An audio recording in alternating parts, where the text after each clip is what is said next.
Une page se tourne donc pour l'ancienne maison d'arrêt de Troyes. Une visite de presse se tenait hier pour évoquer l'avenir de l'établissement. Il a fermé ses portes en décembre et un appel d'offres est lancé pour le réhabiliter. Edwige Réau avec Pauline Lermite. Accompagné d'élus de la ville de Troyes et de la préfète de l'Aube, François Barouin vient visiter la maison d'arrêt de la rue Hennequin. Pour 400 000 €, la ville de Troyes va racheter à l'État cette ancienne prison. Mais je pense l'ouvrir. L'ouvrir aux Troyens, l'ouvrir aux touristes, l'ouvrir aux regards.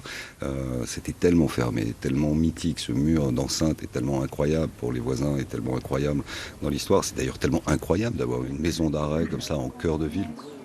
D'une superficie de plus de 7000 m², la maison d'arrêt devenue trop vétuste a fermé le 12 décembre dernier. 140 détenus occupaient des cellules comme celle-ci.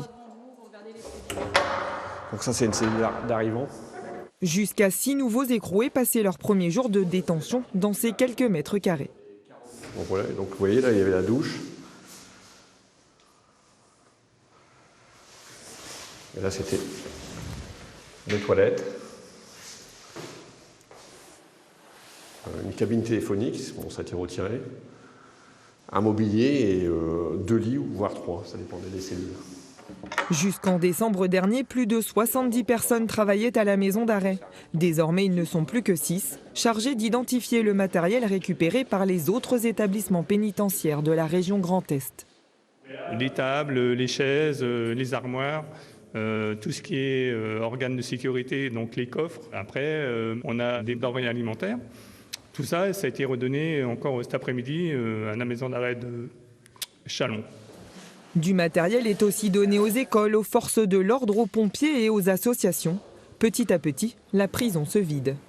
Il y a encore beaucoup de choses à enlever, mais plus vous enlevez, forcément, plus vous enlevez un peu l'âme de la prison.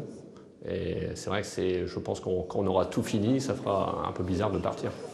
Avant d'être une maison d'arrêt, ce lieu abritait un couvent au Moyen-Âge.